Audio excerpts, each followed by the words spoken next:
landscape. I'm very pleased that GB News has chosen to be regulated by Ofcom, and I know that Ofcom carries out its job appropriately. We now come to oral questions with the South West Bedfordshire Representative Church Commissioners, Honourable Member for Broxbourne, representing the House of Commons Commission. Very Sheerman. Question number 1. Done. Very Sheerman. Got it. Well, Andrew Selous. Charles Walker. With your indulgence, Mr. Speaker, I'm going to read quite a long answer into the record. It is essential that members and their staff can perform their parliamentary duties safely and securely, both on and off the estate. This is something the Commission considers to be of the highest importance. Members should report immediate threats to the police on 999.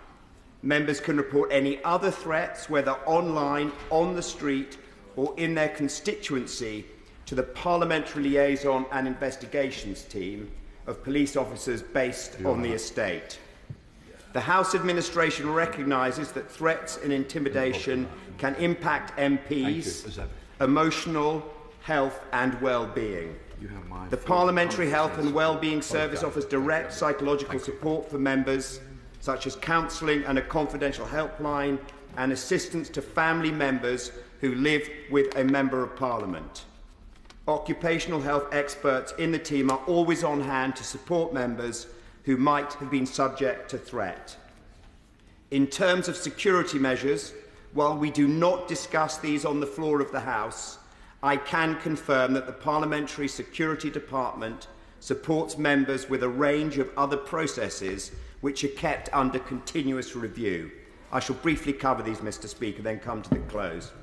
It provides protection at members' homes and constituency offices, and can provide security operatives for constituency surgeries and members' other parliamentary duties off the estate. It gives members tailored advice for their individual circumstances. This includes security and situational awareness training, which is available to all MPs, their families and staff. Members can access hands-on cybersecurity advice for their personal mobile phones. A team monitors social media and other open source sites for threats to Parliament or members. As a member of the Consultative Panel on Parliamentary Security, this is a cause close to my heart and one that I will continue to champion as a member of that Commission.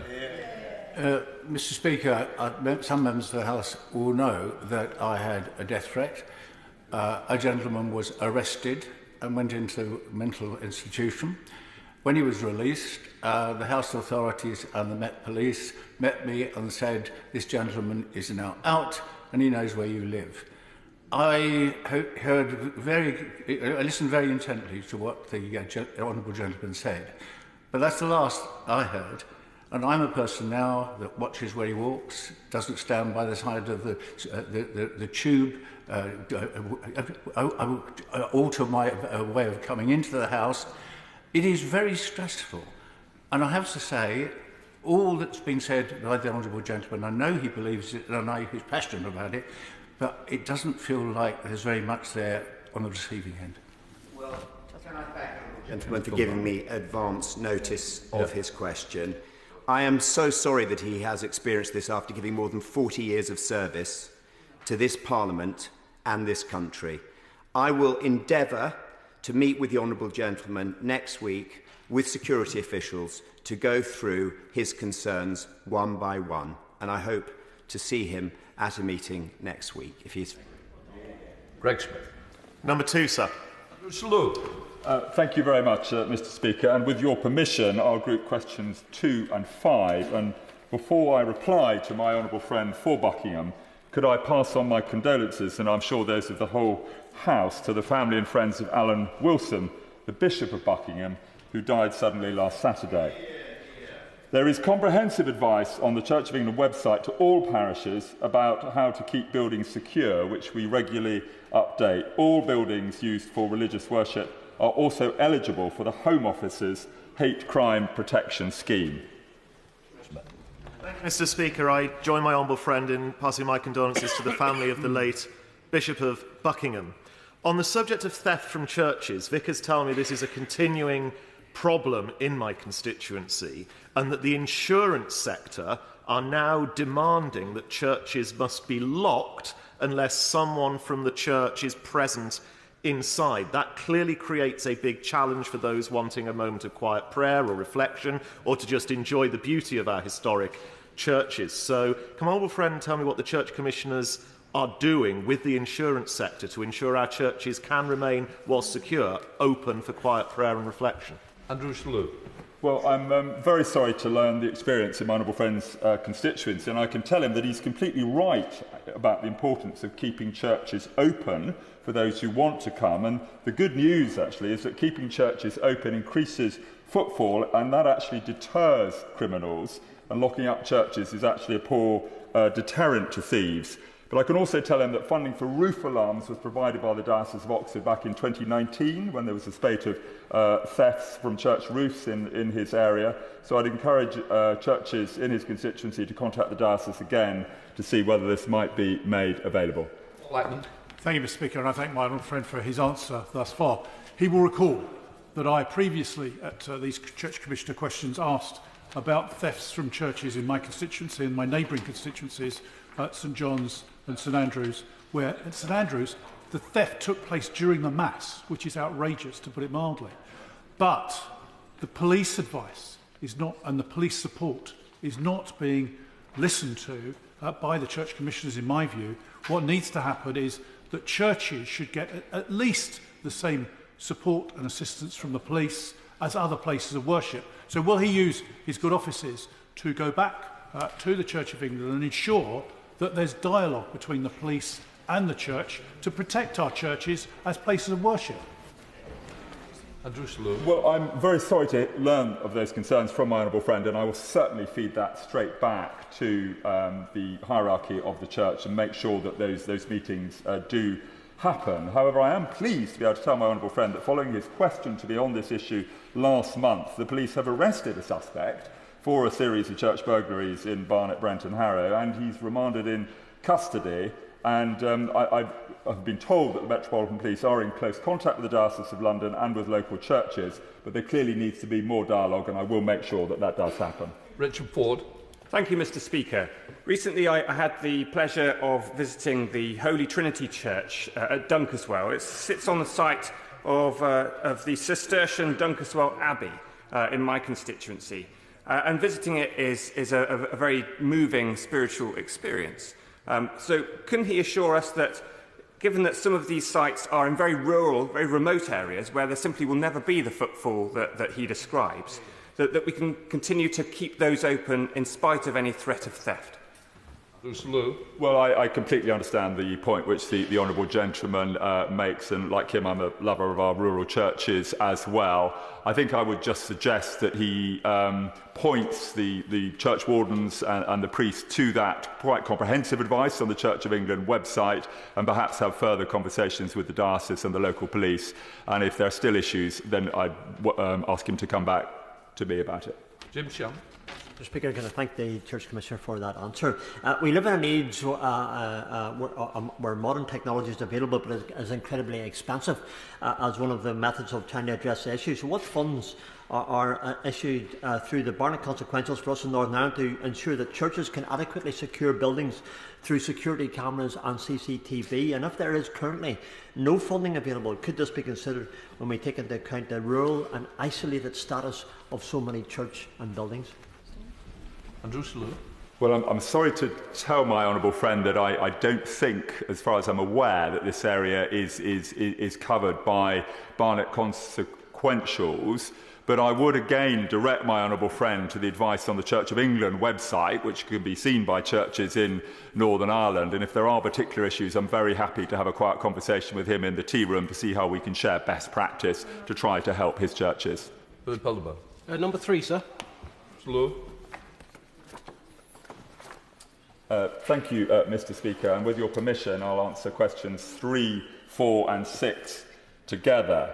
Both archbishops have offered to meet the Home Secretary, and the Church has provided advice and guidance for clergy to consider when dealing with requests for baptism from asylum seekers. The guidance does refer to the need for discernment and recognises that there may be mixed motives on the part of asylum seekers requesting baptism. Mr. Speaker, could I welcome that meeting? Those who are genuinely seeking to convert to Christianity, of course, should be allowed to do so. But is my honourable friend aware that there is growing concern in this country that the Church of England, naively at best and deliberately at worst, is being seen to aid and abet asylum seekers to get around the laws of this country and remain in the United Kingdom? And could I urge the Church of England to update its guidance entitled Supporting Asylum Seekers, Guidance for Church of England Clergy, as soon as possible, to make sure that it's in alignment with new legislation passed in this House? Andrew Selous. Well, I thank my honourable friend, and that guidance is being updated, so I can reassure him on that point. And he's right that clergy will always, quite rightly, tell everyone they come across about the love of Jesus. But I would also say that clergy don't determine asylum claims, and I would hopefully reassure him by saying that priests are, of course, expected to uphold the law, to make truthful representations of character. And I would also note that in the recent Times investigation of 28 cases heard by the upper tribunal where a claimant cited conversion to Christianity as a reason to be granted asylum, only 7 were approved, 13 were dismissed, and new hearings were ordered in 8 other cases. Sir Michael Fabricant. My honourable friend will have heard also the comments made by my honourable friend and his honourable friend, the member for East Worthing and Shoreham, at Prime Minister's questions. The problem is it brings the Church of England into disrepute. It sort of implies that some vicars are naive, foolish and innocent. It's important for the credibility of the Church of England that training is more robust and that well-meaning folk don't endanger our society. Andrew Selous. Well, I hear very, very clearly what my honourable friend says, and I know that he, like me, takes very seriously the reputation of the Church of England, and he cares a great deal about it, and I'm grateful to him for that. And I just repeat the answer that I gave our rather honourable friend, that priests are required to use discernment and to recognise that there may be mixed motives, and always to put forward truthful representations of character. Sir Desmond Swade. Mr. Speaker, I heard the words of the member for East Worthing and Shoreham as well. And well, when there's plenty wrong and plenty to complain about, it isn't always the case that we should blame the established church, is it? Well, I'm very grateful to my right honourable friend. Any institution run by humans will never be perfect, of course. But he is right that I think the Church of England was unfairly accused of being involved in some cases when it had no involvement at all. Ben Bradshaw. Question 7, Mr. Speaker. Andrew Selous. Thank you, Mr. Speaker. In February 2023, the General Synod passed a motion which welcomed the decision by the House of Bishops to replace a document called Issues in Human Sexuality. The House of Bishops has published pastoral guidance, which partially replaces that document. It is still working on further pastoral guidance, which would enable the document to be replaced entirely. Ben Bradshaw. But, Mr. Speaker, the papers going to tomorrow's General Synod once again recommend backtracking on the agreements made not just in February, but also in the autumn General Synod, both regarding same-sex blessings and the rules governing priests in same-sex relationships. This, Mr. Speaker, is totally unacceptable. And yesterday, Professor Alexis Jay's report into safeguarding the Church of England was absolutely excoriating, pointing to repeated and serial failures and recommending a completely independent body, the Church being stripped of its responsibilities and those handed to an independent regulator.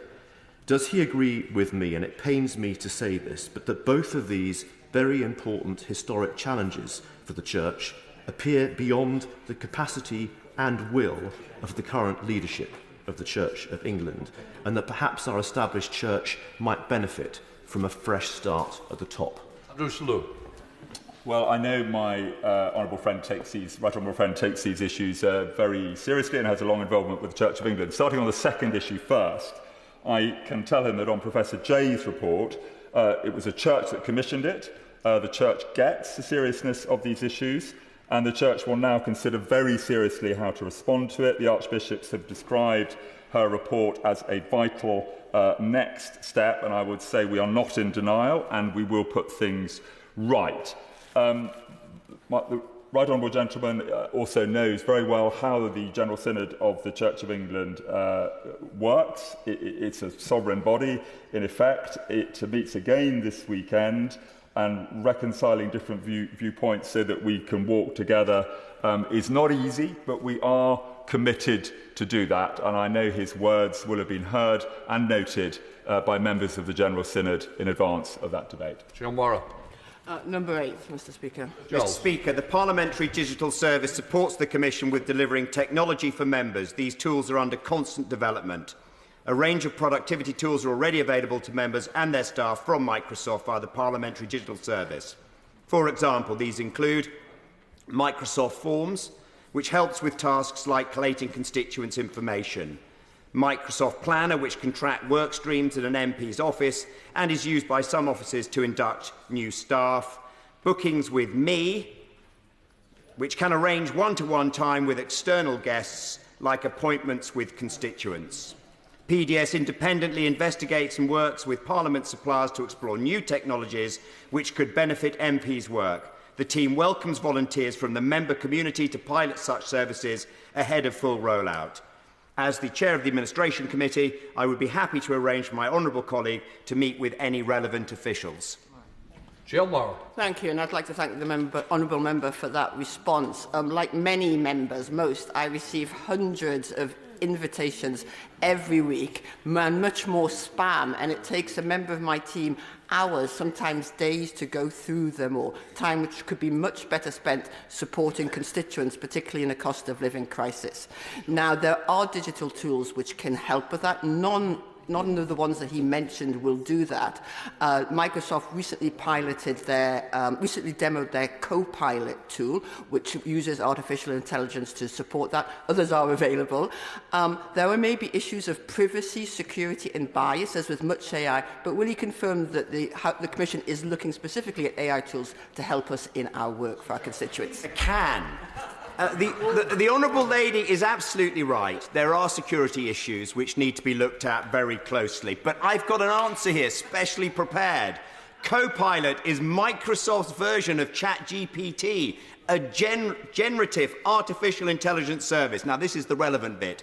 PDS has arranged a series of internal workshops with Parliament's Microsoft partner to allow PDS staff to explore how this technology could be used within the parliamentary network.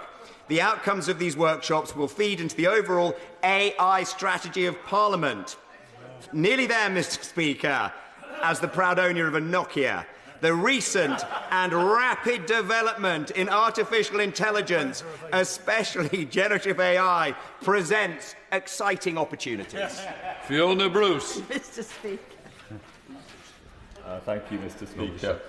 Through the sister churches of our communion and our linked missionary societies, the Church of England continues to provide both prayerful support and practical assistance to all parts of the Anglican communion where freedom of religion or belief is threatened or impaired. The Church works with our own government and other governments around the world and multilateral bodies like the United Nations to advocate forcefully for freedom of religion or belief. Thank the honourable member for that reply. Following the implementation of much of the groundbreaking Truro Review, the UK is now seen as a global leader on religious freedom. However, sadly, persecution is exponentially increasing across the world. So we need to embed this work. Does the honourable member agree that religious leaders, like governments, need to commit to strategic thinking, to structural change and to additional resources if together we are going to effectively tackle this global scourge? Andrew Selous. Yes, indeed I do. And in terms of embedding this work, as my honourable friend said, it's very good news that her International Freedom of Religion or Belief Bill had a successful second reading in this House on the 26th of January, that it goes to committee in April, and I'm glad it's strongly supported by the Foreign Secretary, and the Bishop of Winchester has offered to take it forward in the other place. Of course, he was the person who wrote the original report. But her challenge is a fair one, and I would say that as our government is stepping up on this global challenge, the Church of England and the Anglican Communion need to as well, and I will pass her remarks back to Lambeth Palace. That completes the questions. I'd just like to add to Sir Charles. Security of all members really matters. It is taken very seriously in this House. It is ongoing. I'm having serious conversations about what we do going forward. What I can tell you is we have some of the best people working on it, and I'd like to thank them for what they do. Right.